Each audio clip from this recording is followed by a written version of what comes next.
राष्ट्र सर्वप्रथम राष्ट्र सर्वप्रथम राष्ट्र सर्वप्रथम राष्ट्र सर्वप्रथम। रक्षाबंधन के पावन पर्व पर मुख्यमंत्री योगी आदित्यनाथ ने प्रदेश की बेटियों को बड़ी सौगात दी है। सीएम योगी ने लोक भवन में आयोजित मुख्यमंत्री कन्या सुमंगला योजना के लाभार्थियों से संवाद के कार्यक्रम को संबोधित करते हुए रक्षाबंधन की शुभकामना दी। इसके साथ ही उन्होंने इस योजना की धनराशि में बढ़ोतरी की घोषणा की है।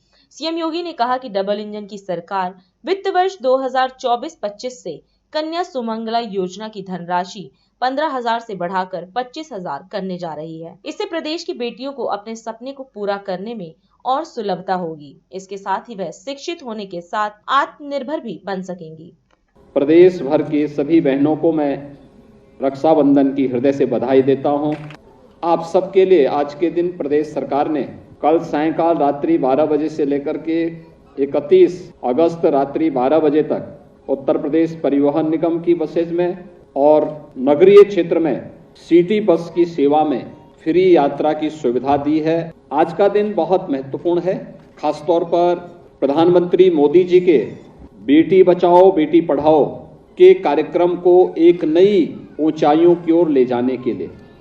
हमारा भारतीय समाज प्राचीन काल से ही मातृ वंदना को, उनके प्रति सम्मान के भाव को प्राथमिकता देता रहा है और यही कारण रहा है हर उस वस्तु को सम्मान की निगाह से समाज ने आगे बढ़ाने का कार्य किया जिसमें मातृत्व का गुण हो और हर एक पक्ष को उस दृष्टि से आगे बढ़ाया भी है।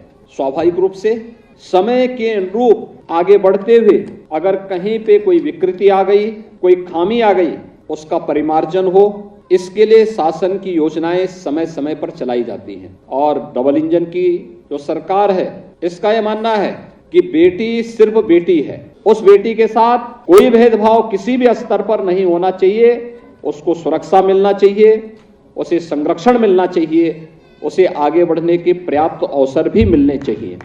मैं देखता हूं यहाँ पर हम लोग अक्सर नियुक्ति पत्र वितरित करते हैं, विभिन्न बोर्डों की बोर्ड की परीक्षा में मेरिट सूची में आए हुए बालक बालिकाओं को सम्मानित करते हैं और मैं उस अवसर पर इस बात को देखता हूं, बोर्ड की परीक्षा हो या प्रतियोगी परीक्षाएं, जब बिना भेदभाव के परिणाम आने लग गए तो बेटियां ज्यादा स्थान प्राप्त करती है, मेरिट सूची में उनका नंबर ज्यादा आता है। और उन 5 बेटियों ने आज जो यहाँ पर अपने उद्बोधन को अपने संवाद के माध्यम से अपनी बात को यहाँ पे रखा और उनका जो आत्मविश्वास झलक रहा था, इस बात को प्रदर्शित करता है कि सरकार की जो योजना है वह सफलतापूर्वक आगे बढ़ रही है। मुझे याद है 2017 में जब सरकार बनी थी तब प्रदेश के अंदर मैं इस बात को देखता था कि बेसिक शिक्षा परिषद के ज्यादातर स्कूलों में जो बच्चियां स्कूल जाती थी, उन सभी सरकारी स्कूलों में जाने वाली ज्यादातर बालिकाओं को नंगे पैर स्कूल जाना होता था, क्योंकि बेटी सबसे पहले अन्याय घर में ही उसके साथ अन्याय शुरू होता है, जब बेटी और बेटे के बीच में अंतर महसूस होने लगता है।